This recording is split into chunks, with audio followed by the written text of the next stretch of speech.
팔공산 동화사는 내가 29세 시에 29살 때 이 동화사에 와서 수계 득도하고 계를 받고 스님이 된 내가 입산 본사입니다. 당시에 주지 스님은 배응년 스님이었고, 그리고서 1962년도 이민년에 41년 전에 사형이시고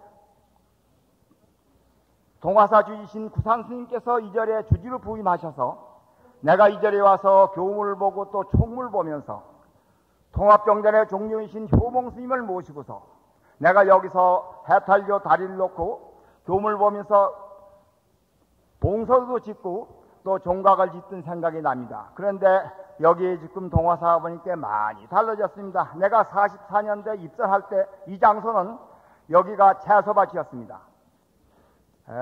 이와 같은 고승대법회, 백고자법회를 이렇게 주선하셔서 법회를 갖게 해주신 먼저 주지스님, 지성주지스님께 박수를 먼저 쳐드리길 부탁드립니다.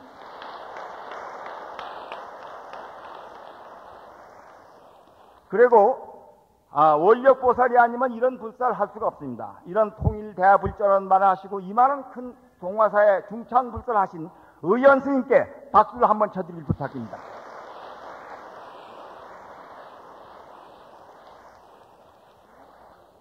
태화 산전에 다소청이요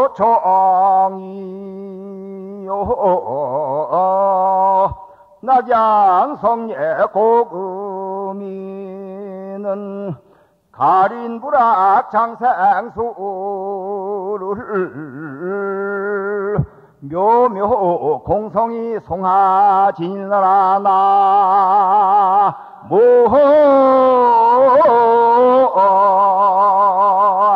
모이미 다불.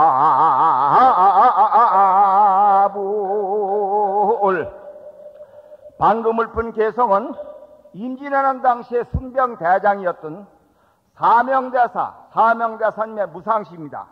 내가 풀이에 말씀드리면 태화산전의 다소청, 저산의 많은 무덤을 바라를 보게, 낙양성리의 고금이는 장안의 사람들은 나고 또 죽고, 가린불악 장생수를 슬프다 어찌 오래오래 사는 술책을 배우지 못하고서, 부처님처럼 이 마음을 깨닫지 못하고서, 기원성을 하지 못하고서, 생사를 해탈하지 못하고서 이런 뜻입니다. 묘묘 공성이 송하지니로다 소라리 한 점 티끌이 되게만 하는 무상시입니다. 우리 인생은 이 생에 태어날 때 부정멸, 아버지의 정죄와 어머니의 필요서 부모의 인연 속에 태어나게 됩니다. 사람이 태어나니 늙고 늙으니 병들고 병들이 죽게 마련이기 때문에 언젠가 죽어야 할 숙명을 진 인생이고 일시적으로 잠깐 살다가는 존재이기 때문에 불교적인 용어로 말씀드리면 가짜나라 그럽니다. 왜 가짜나냐? 나라는 이 육신이 수천 년 수많은 살 수 있는 이런 존재가 아니라 언젠가 죽어야 할 숙명을 진 인생이기 때문에 가라 그럽니다. 그러면 시라는 실제로 나는 뭐냐? 마음이고 넋이고 어리고 영혼이고 정신이고 본래 면목이고 육신을 끌는 주인공입니다. 육신은 생멸이 있고 나가 죽음이 있습니다만 청정한 마음짜리 법신은 생멸이 없습니다. 법신은 우주에 충만하고 불생불멸이고 또 상나아재이기 때문에 생멸이 없습니다. 법화경에도 부처님께서 말씀하시길 제법 종연생하니 제법 종연멸이라 모든 법이 인연을 쫓아 생겼다가 인연이 닿으면 없어져 가는 거라고 말씀하셨기 때문에 나라는 육신은 늙고 병들면 다 죽게만 하지 언젠가 오래오래 살 수 있는 이런 존재가 아닙니다.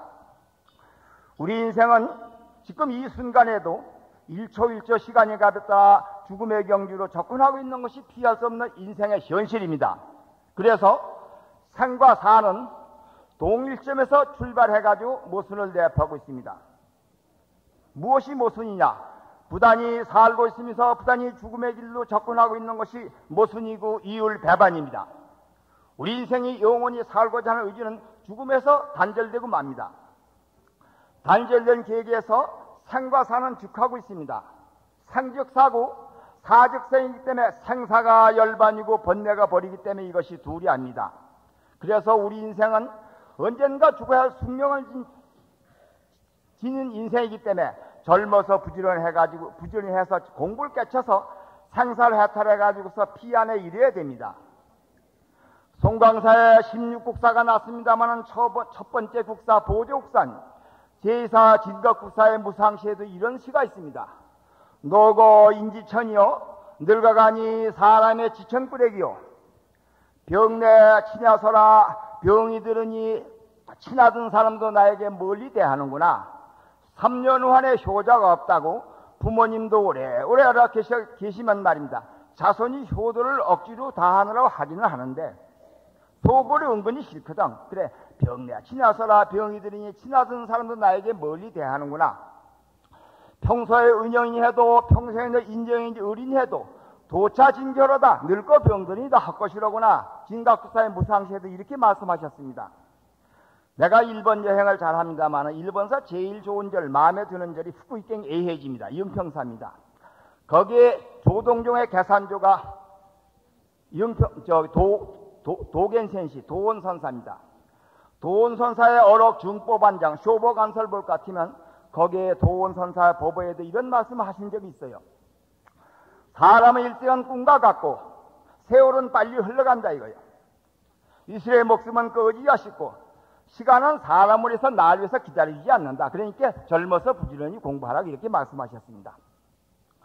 그런 부처님은 어떤 분이냐? 부처님은 상주불변의 진리입니다. 진리라는 것은 생명이 없는 것이고 고금이 없습니다. 그건 왜 그러냐? 진리는 생사이변을 초월했기 때문에 생명이 없고 고금이 없습니다. 진리는 우주에 가득 차 있습니다. 불이 뜨겁다는 것이 진리고 물이 적시는 것이 진리할 때 진리는 우주에 가득 차 있습니다만 이 진리를 인격화시킨 것이 부처님입니다. 그래서 동양 철학에서는 이 마음자리를 노장 철학에서는 천지자연의 도라 그러고 공자님은 천도라고 말씀하셨고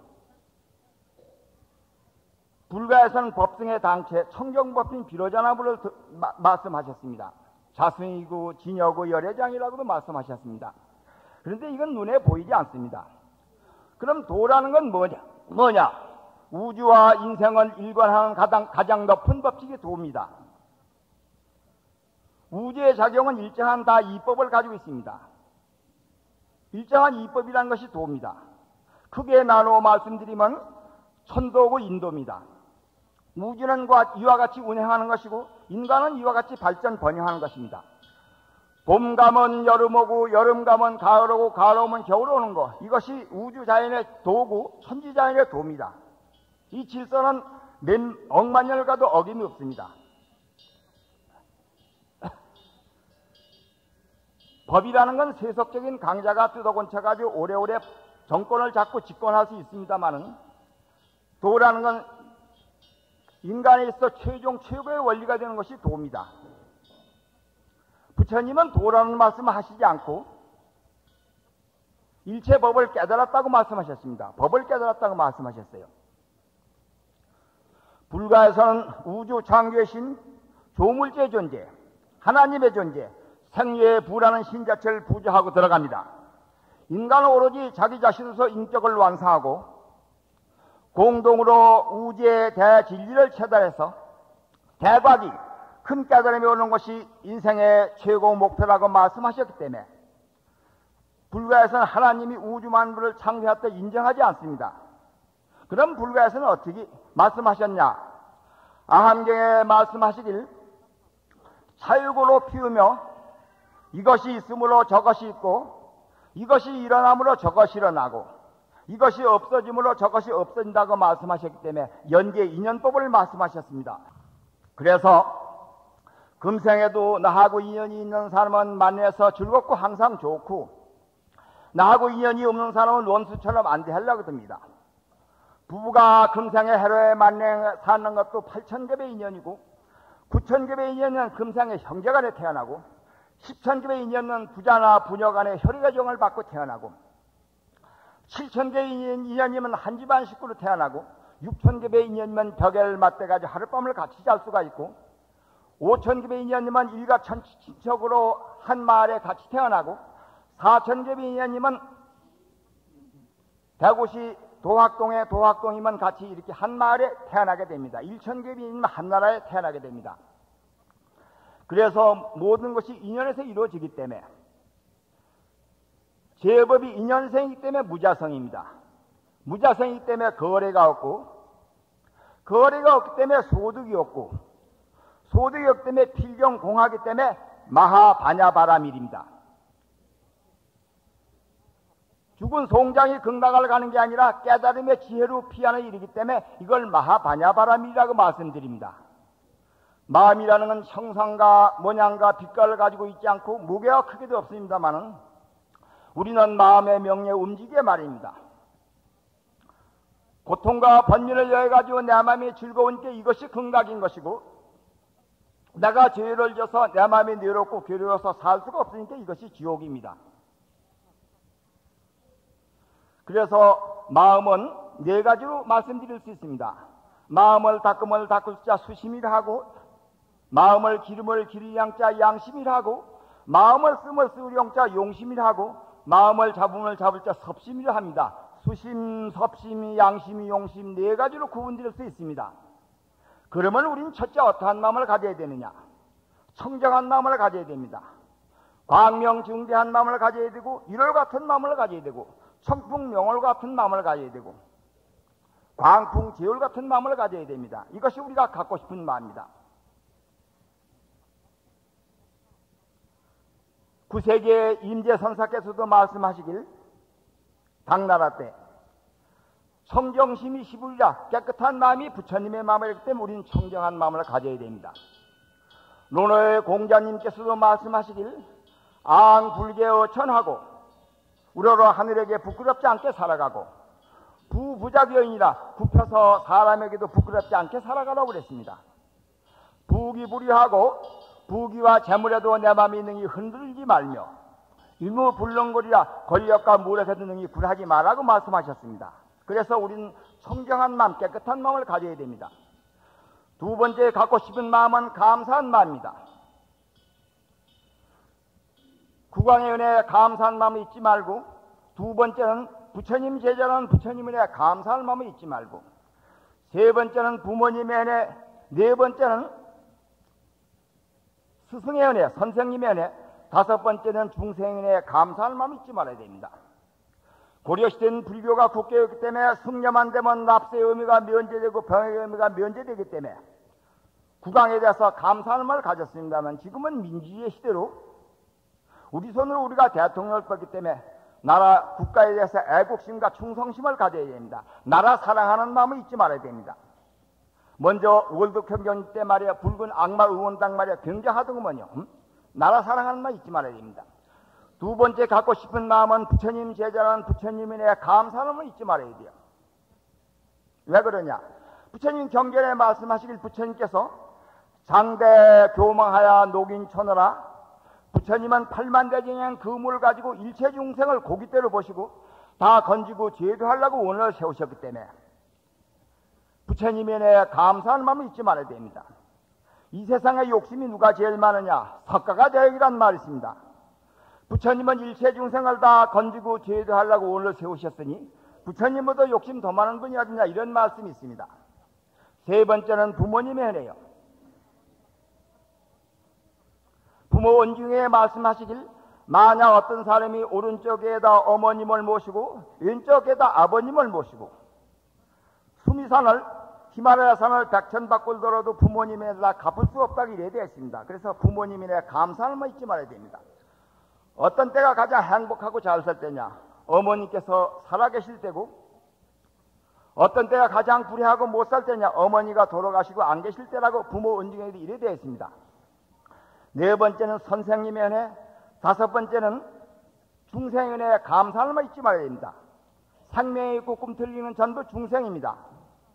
사람이 속아 있기 때문에 농사도 지어 먹고 살고, 돼지도 잡아먹고 살고, 개가 있기 때문에 집도 지켜주고, 닭이 때를 쳐도 울리지 사람만은 살 수가 없습니다. 이게 중생의 은혜입니다. 세 번째 갖고 싶은 마음은 용맹심입니다. 미국의 대통령은 케네디 이프에서 연설하길, 용기를 잃은 사람은 자기 전 재산을 잃은 것과 마찬가지라고 했습니다. 그래서 우리는 용맹심을 잊지 말아야 됩니다. 나의 은사이신 효봉스님께서는 판사시다 38살에 금강산 신계사 보호남에 입사하셔가지고 입사를 하시자마자 8년 장자보라에 8년 오후불색 하셔가지고 앉은 궁뎅이가 진물이 나도록 정진하셔서 그래가지고서 1937년도 정충년에 송광사 오실 때는 12년 만에 50세 함에 송광사 조실입니다. 용맹심으로 다 정진하셨기 때문에 그래가지고 10년 동안 송광사 조실로 계시다가 해방 직후에 가야총룡의 방장으로 가실 때는 59세 21년 만에 함에 가야총룡 방장으로 가신 거예요. 맹자님 말씀에 이런 말씀이 있습니다. 하늘이 어느 하나의 천하를 한 사람에게 천하를 맺기를 할 땐 그 심지를 괴롭히고 늑골을 고달프게 하고 체부를 주르게 하고 일마다 뜻대로 되지 않게 하나니 이것은 보통 사람의 힘으로 참지 못할 걸 참게 하고 보통 사람의 힘으로 감당하지 못할 걸 감당해 가지고서 그래가지고 인간은 이와 같은 고통과 시련을 겪은 후에 위대하게 된다 이랬습니다. 그래서 효봉스님께서는 늦게 입산을 하셨지만 함에 입산하시고 35년 만에 70세에 조계종 종경을 하셨고 또 통합정전에 62년도 75세에 또 송광사에 조계종의 종경을 또 하셨습니다. 율곡 선생님은 의록에서 말씀하시길 일평생 공부한 선비가 출세하지 못하는 것은 첫 번째는 믿지 않으며 두 번째는 지혜롭지 못하며 세 번째는 용기가 없음이라고 말씀하셨습니다. 그래서 우리는 용맹심을 잊지 말아야 됩니다. 지옥 천당이 구종터여 호혈마궁이 총연방을 사나무에 가향노인된 진진찰찰 자제유로다 나무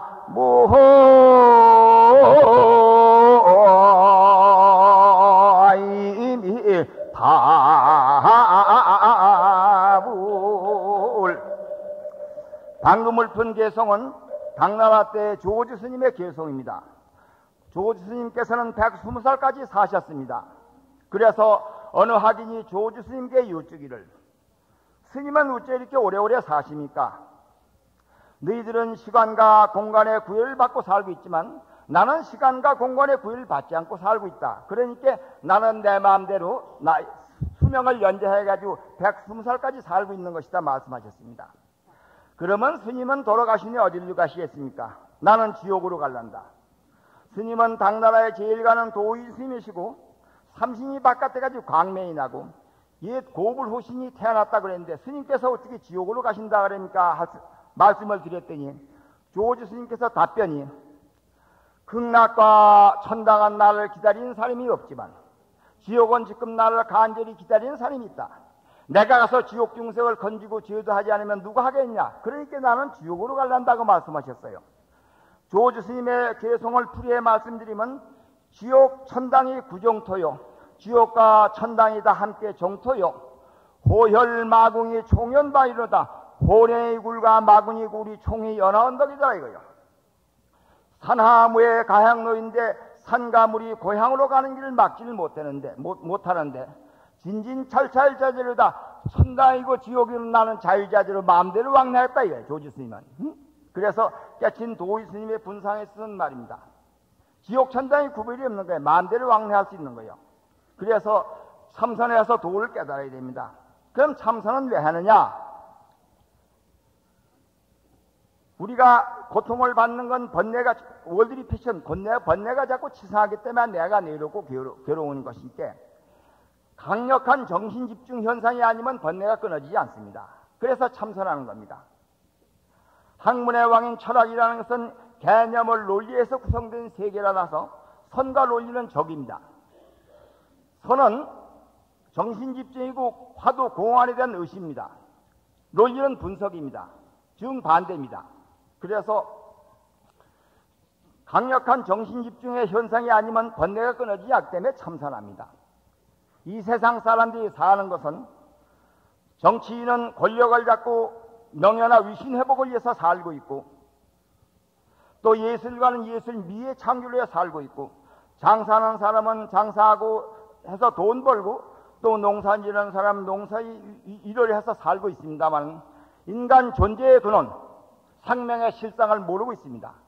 그래서 이 마음을 깨달아야지 생사가 해탈되기 때문에, 이 마음을 깨치고 볼 것 같으면 생사의 근원을 알게 되고, 선악의 근본을 알게 되고, 물과 힘의 체성을 알게 되고, 우주와 나와 둘이 아닌 이치를 깨닫게 되면 생사가 해탈돼가지고 영생할 수 있기 때문에, 그래서 참선합니다. 선의 큰 뜻은 망식을 탈각하고 참된 자아를 스스로 깨닫는 데 있습니다. 우리가 나라고 생각하는 자아는 참나가 아닌 망식으로 얽혀있는 고통스럽고 허망하며 분열과 불안을 가져오는 아집입니다. 그러므로 이 한정된 자아의 무명을 깨트리고 참다운 인간성을 구현해야 하겠습니다. 참선이란 욕망과 아집으로 뭉쳐있는 삶을 근원적으로 비판 탈각해서 진실하고 자비롭게 살자는 것입니다. 그래서 가령 심리적으로 말하면 우리는 모두 주관적인 틀에 맞춰서 살아가고 있습니다. 보통 우리의 현실은 지식이나 분열, 작용, 자기 주관으로 뭉쳐져 있어서 삼라망상을 하나의 근원 생명으로 보는 전인적인 입장이 아니라 그때그때 필요에 의해서 파악되는 협소한 개인의 주관적인 분별의 투영입니다. 또한 서양의 철학은 인간의 일면 이승이 아니면 욕망이라는 한 단면을 가지고 인생 문제라든가 세계관을 다룹니다. 그러나 선은 인간을 일면적으로 보는 것이 아니라 전체적으로 보아서 감성을 초월하면서 이성적, 감성적으로 작용하는 전인적인 것입니다. 그래서 김동화 박사의 불교학계는 동국대학 대학원장을 역임하셨습니다만, 김동화 박사의 불교학 개론을 볼 것 같으면 마지막에 지혜론에 이런 말씀이 있습니다. 우주는 강막하고 현상은 잡다하다. 본체는 무상 불가득이요 시음은 쌍절한 것이다. 여기에 대해서 어인이 인식한다는 것은 협의하고 천박하고 오유가 많은 것이다. 그렇다. 그러면 인식은 가능할 것인가? 이래 말씀하시고, 과거의 모든 부처님이나 조사 스님들이 깨달았던 이 진리는 사유력에서 창안됐거나 사변 철학이나 단념의 수산이 아니다 이겁니다. 대학원에 적어둔 학생이 학문적으로 연구해가지고 석사학위나 박사학위 논문을 만드는 그런 학문적인 찌개기가 아니라 이 말입니다. 그러면 과거의 재불 조사님, 부처님이나 조사 스님은 어떻게 공부하셨냐?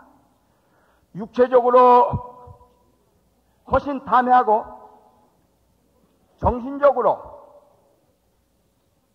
우주의 공무한 진리를 체달해서 우주만큼의 진리를 깨닫기 때문에 실제로 정득한 묘의 진리입니다. 이 진리라는 것은 변할 수 없는 진리이기 때문에 이 진리를 깨닫고 되면 생사가 해탈돼가지고 내가 가고 오는 걸 내가 마음대로 알 수 있습니다. 그렇기 때문에 우리가 참선하는 겁니다. 정득한 묘의 진리, 학문적으로 아는 그런 지식이 아니라. 그래서 이 정진을 해가지고 계정의 사망을 닦고 보면 정력이 켜진데, 정력의 힘, 정의 쌍수가 아니면 죽을 때 가서 생사해탈이 되지 않습니다. 그래서 서산 스님께서도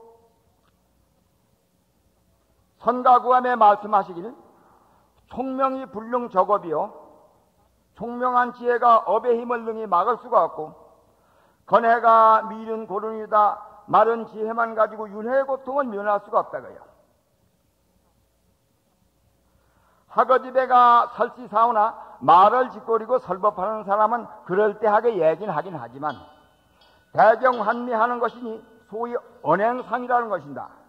말을 배우는 자들은 짓거릴 때는 그럴듯하게 설법하지만 실상 어떤 사태에 부딪히면 그만 앞이 캄캄해지고 말과 행동이 다르다는 것이다. 금지무 생사어대, 이제 생사가 없는 이치를 알긴 알았지만 이 불능탈 생사자는 공부부도해라. 아직 생사를 해탈하지 못하는 자는 공부가 아직 여기에 이르지 못하기 때문에 이렇다고 말씀하셨습니다. 선가구함에. 그래서 경호 스님께서도 말씀하시길 돈광문자 미명생사라, 문자만 깨달아가지고 생사해탈을 되지 않기 때문에 삼선에서 도를 깨달아야 된다고 말씀하셨어요. 그래서 효봉 스님께서는 아무리 큰 스님이라고 이름이 났다 하더라도 돌아가실 때 마지막에 열반 성적을 봐야 되느니라. 그 스님이 정의 쌍서가 돼가지고 완전히 생사해탈이 돼가지고 돌아갈 때 마음대로 자유재주를 하느냐 못하느냐 이걸 돌아봐야 된다 그랬어요. 금세 열반 성적은 방아남 스님이 제일 일사후퇴 당시에 2월 보름 전에 일주일부터 단식에 들으셨다가 2월 보름날 앉아서 자타리해가지고 돌아오셨기 때문에 근세 열반 성적은 방아남 스님이 제일 낫다고 이렇게 말씀하셨습니다. 그러면 지금은 절에 와서 수녀님이나 신부님들이 참선을 배우려고 공부를 하고 와 있습니다. 그러면 왜 절에 와 참선 배우려고 그러냐? 20세기 들어서 제1차 세계대전, 제2차 세계대전을 치렀습니다. 사람을 제일 많이 들었어요. 20세기 들어와서. 그래서 천신만 끝에 발명한 것은 핵무기입니다. 인간이 발명한 핵무기에 대해서 전율과 공포감을 느끼고 있습니다. 그럼 서양의 물질 문명은 한계에 이르러가지고 핵무기를 발견했습니다마는 자꾸 사람을 죽여서 되겠느냐? 이제는 반성과 비판이 나오고 있습니다. 그럼 어떻게 해야 되느냐? 이제 인륜을 구원해야 될 거 아니야, 이건. 그러려면 서양의 물질 문명 가지고는 되지 않으니까 인간이 만드는 기계의 노예가 되어 있으니까. 그러면 동양의 정신 문명은 유불선 3도인데 유도와 불도와 선도입니다. 그 중에서 부처님의 사상이 가장 진리가 깊고 심오하기 때문에 부처님의 사상이 아니면 안 되겠다 이거예요. 그래서 지금으로부터 30년 전에 영국의 석학 아놀드 토인비 박사도 역사의 연구라고 책을 낸 분이 있습니다. 이분이 30년 전에 일본 교도에서 강연하면서도 현재 물질의 힘과 정신적인 도덕의 부조화가 현재를 위기와 공포로 몰아넣고 있다 이거예요. 그렇기 때문에 고차원적인 종교의 힘이 아니면 이것을 지금 위기 문제를 해결할 수가 없다 이랬습니다. 부처님의 자비와 지혜 아니면 이 문명의 위기를 이제 해결할 수 없다 이 말입니다. 그래서 신부와 수녀들 절에야 참선을 배우려고 자꾸 정진하고 이렇게 하게 됩니다. 중국의 당나라 시대 임재 스님은 3년 동안 황벽 스님 밑에 시봉을 했습니다. 공부가 순숙해졌습니다.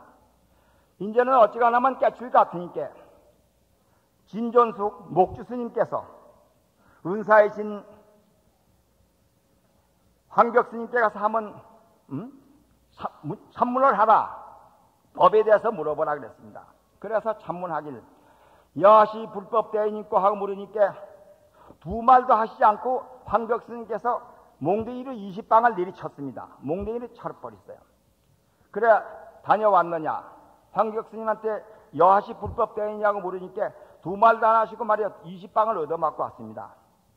그러면 한 번 더 가보라. 그 이튿날 가서 또 여하시 불법 대인이냐 물으니까 황벽 스님께서 두 말도 안 하시고 20방을 몽둥이로 내리치시거든요. 그래서 내가 무슨 허물이 있는지 두 번 얻어맞고 왔습니다. 이게요. 그럼 세 번째 마지막에 가봐라.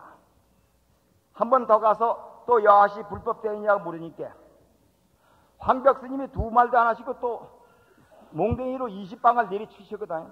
그래서 세 번 60방을 사흘 동안 얻어먹고 왔어요. 그래서 내가 무슨 허물이 있는지도 모르겠다고 이제 내가 이 자리를 하직해가지고 내가 떠나야지 여기 있을 수 없다고 그래 말씀을 드렸더니 목주 스님께서 떠나려면 황벽 스님을 찾아뵙고 어디로 가는 걸 거처를 알아가지고 가라고 이렇게 일러주시거든. 그래서 황벽 스님을 뵙고서 제가 공부하러 떠나고 싶은데 어디로 갔으면 좋겠습니까? 말씀을 드렸더니 고안탄두의 대우화성을 찾아가라고 했거든요. 말씀을 하시거든. 그래서 고안탄두의 대우화성을 찾아가서 말씀을 드리고 어디서 왔느냐? 황벽 스님이 회상에서 왔습니다. 그 황벽 스님이 어떻게 너를 지도하느냐? 제가 여하시 불법 대이냐고 부처님 법에 대이냐 어찌냐고 물으니까 두 말 다 하시고 사흘 동안 20방씩 60방을 얻어맞았습니다 이거요. 그러니까 그 말을 듣자마자 대우화상이 황벽이 너에게 그렇게 간절하게 일러준데 네가 그 눈치를 모르냐 못 알아듣냐 이 말입니다. 그 말 듣자마자 임재 스님이 확철대어 깨쳐버렸어요. 그래서 깨치면서 하는 말이 황벽의 불법이 말이야 대서라 많은 것이 아니구나 이랬습니다. 그러니까 대우화상이 임재 스님의 맥살을 들고 이 오줌 싸개야, 아까는 내가 나에게 무슨 허물이 있는지 없는지 모르겠다고 네가 하던 놈이 지금 네가 뭘 알았다고 황벽의 불법이 많은 것이 아니라고 이 말 하느냐. 그런데 이 임재 스님이 황벽 스님을 대우 스님을 냈다 주의 질르니까 너는 황벽 스님을 스승으로 받들어라. 나를 스승으로 하지 말라. 법을 갖다 황벽 스님에 이라고 했습니다. 그래서 황벽 스님 회상에 돌아와서 스님께 인사를 드리니까 황벽 스님이 이놈이 뭐 하려고 왔다 갔다 하기만 하냐 그러거든. 그래서 대우 스님을 만나뵈고 지냈던 얘기를 다 말씀드리니까 말이요. 내가 황벽을 만나면 말이요. 대우를 만나면 한방매일 먹여야 되겠다 이러시거든. 그러면서 임재 스님은 황벽 스님의 옆구리를 콱 찔렸더니 이놈이 호랭이 수염을 꺼닫는구나. 그러면서 시자를 부르고 이놈을 당장 끌어내라 그랬습니다. 그래서 이 얘기를 들으시고 예산의 위양정의 위산 스님이 앙산 해적 스님에게 묻기를 지금 임재 스님이 깨달은 것은 황벽 스님의 힘에 깨쳤느냐 대우 스님의 힘에 깨치냐 모르니까 말이요. 앙산 스님이 답변하길 호랭이 머리에 탈뿐만 아니라 호랭이 꼬리까지 만졌습니다 이렇게 답변했습니다.